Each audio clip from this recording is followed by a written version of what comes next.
Hey, welcome everybody to baloneybrain.com.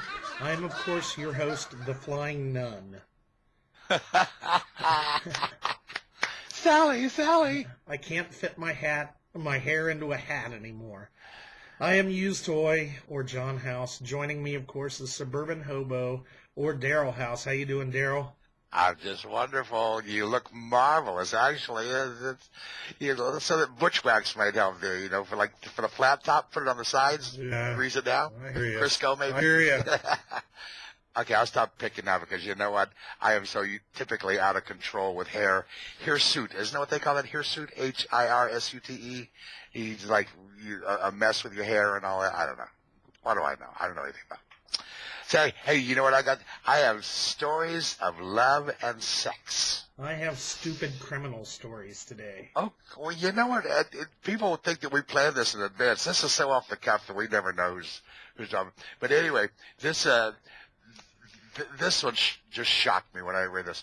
If you think you're gay, you should check your earwax. It turns out there are clues about a person's identity and ethnicity can come from a surprising source. Earwax researchers from the Monell Chemical Census Center in Philadelphia decided to analyze earwax as a possible source of personal information based on previous studies in which researchers analyzed underarm odor to unlock clues about a person's identity. You think this is why they went to college thinking, one of these days I'm going to study underarm odor? I think I'd rather be a garbage man. You get $50 a day and all you can eat. Previous research had shown that underarm odors convey a great deal of information about an individual, including personal identity, gender, sexual orientation, and health status. And they thought that maybe earwax contained similar information there. For the study, this group identified odor-producing compounds contained in earwax obtained from 16 healthy men. 8 of the men were Caucasian. The rest were of Eastern Asian descent. Researchers then heated the earwax samples to prompt them to produce odorous, volatile organic compounds. Let's just call those VOCs, volatile organic compounds. Though all of the men's earwax samples tested positive for the VOCs, the Caucasian men had greater amounts of 11 out of the 12 VOCs tested compared to the men of East Asian origin. So in essence, we could obtain information about a person's ethnicity simply by looking in his ears. Furthermore, they suspect that earwax may be a source of even more clues about a person's identity and habits. They suspect that the fatty nature of earwax makes it a likely repository for lipid-soluble odorants produced by certain diseases and the environment. So odors in earwax may be able to tell us what a person has eaten, where they have been, and earwax is a neglected body secretion whose potential as an information source has yet to be explored. Well, I will start saving mine then. You haven't always? I got candles, man. I use that wax for everything. Yeah. All right. Well, I've got David Stolt, takes drugs, claims to be Jack Bauer, and commits bizarre burglary. Yeah, a Seattle man, allegedly on LSD, and has some other, what I can only say, some other mental issues. Broke into an apartment on February 9th, but instead of stealing anything, he just made a bizarre mess. The owner of the apartment found cat litter in a sink, food thrown around the kitchen, window screens removed, a frozen tile in the oven, and a frozen crab placed on top of a bicycle kept in a closet. So when the cops were called, they immediately noticed this guy in an alley, and he admitted to taking LSD, but he was convinced he was Jack Bauer. So the guy from 24, man, he's out basically committing acts of bizarre burglary, but his mom said he is waiting to see a therapist. Well, besides the LSD, he may have had some of that Kiefer reefer. Yeah. Little Kiefer Sutherland joke there on the 24. Did you get that? I did. Yeah. All right. Well, that's a good stuff. How about this one? Oh, there are some sick puppies around this world. This comes, I believe this is out of Australia, as I recall. A man uploaded photos of his unconscious wife with a green tree frog. He uploaded these to porn sites. A man with a fetish for, and I've never heard of this, but passed out sex. Nah, no. Never heard.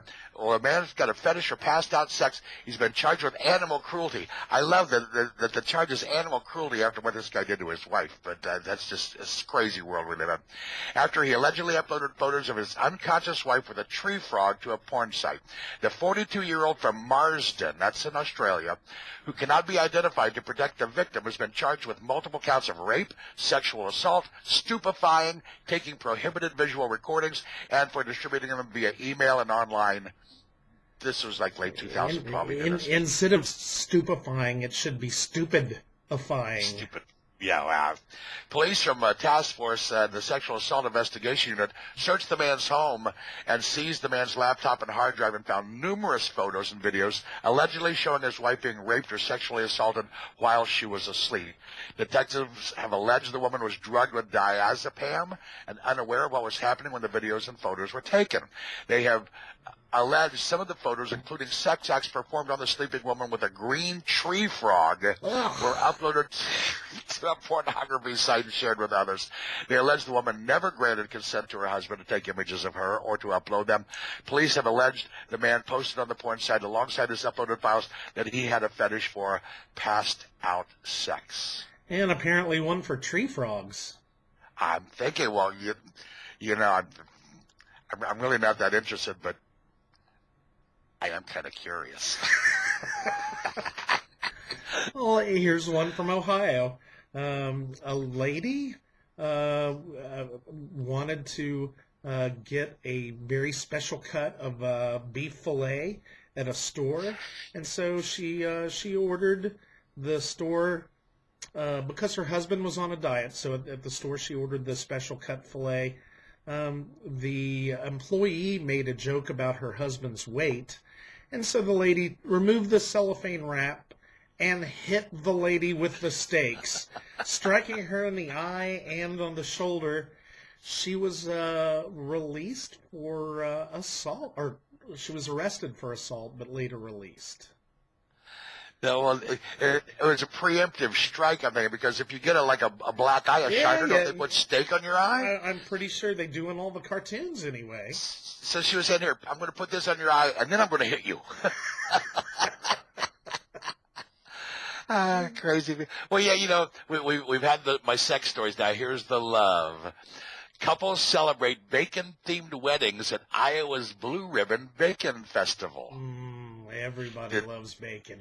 Didn't know they had a festival, but I think next year I need to have tickets. So two couples have celebrated their nuptials in suitably sizzling fashion at the Blue Ribbon Bacon Festival in Iowa. The annual festival includes lectures, eating contests, and the crowning of a bacon queen, and celebrates the versatility and salty goodness of bacon. The 2014 event showcased a total of 72 bacon-themed dishes, and not one but two porcine-themed weddings celebrated in crisp succession. The Des Moines Register reported that the first couple, Tricia Snyder and Tom Watson, that's not the golfer Tom Watson, I don't think, vowed to love, honor, and cherish each other in good times and bacon. Their cake was topped with rashers dressed up as a bride and groom, as well as crumbled bacon bits. A second couple, Craig and April Roush, held their bacon-themed wedding in a public area at the Iowa State Fairgrounds, and April carried a bouquet of bacon rosettes. Snyder and Watson told the paper they enjoyed a good fry-up every weekend. She's second only to bacon, Watson said of Snyder. The 30 reception guests were treated to 6 pork loins wrapped with a total of 7.2 kilos of bacon, and the paper did not actually specify if the guests pigged out. Wow, very nice. I like it. It's love. Well, I've got one questioning a New Zealand Prime Minister, John Key. He wants everybody to know that he is not a shape-shifting space reptile. I thought he was. Well, you know, a lot of politicians won't answer charges like that, but this guy, he felt compelled to prove that he wasn't a style shape-shifting reptilian alien ushering humanity towards enslavement. That was actually filed in New Zealand. And so, he said this was his response. To the best of my knowledge, I've taken the unusual step of not only seeing a doctor, but a veterinarian, and both have confirmed that I'm not a reptile. I've never been in a spaceship, never been in outer space, and my tongue is not overly long either. So I guess that settles that. But, I'm wondering if maybe some American politicians are shape-shifting reptiles, ushering us towards enslavement. They certainly speak with forked tongue. They do. Hey, does it just occur to you that the two craziest stories that we have today are either out of Australia or out of New Zealand? Yes, it does. Something weird going on down under is what I'm thinking. Well, listen, folks, we're going to wrap it up for another Wednesday here at BaloneyBrain.com. Thank you for joining us. It's always a pleasure. And, John, you look really good, pal. You do. That's better, actually. You guys, it's kind of like the bozo thing. If you could do it red, you get a funny nose. Hey, listen, my friend, I'll talk to you soon. Have a great week, everybody. Have a great weekend.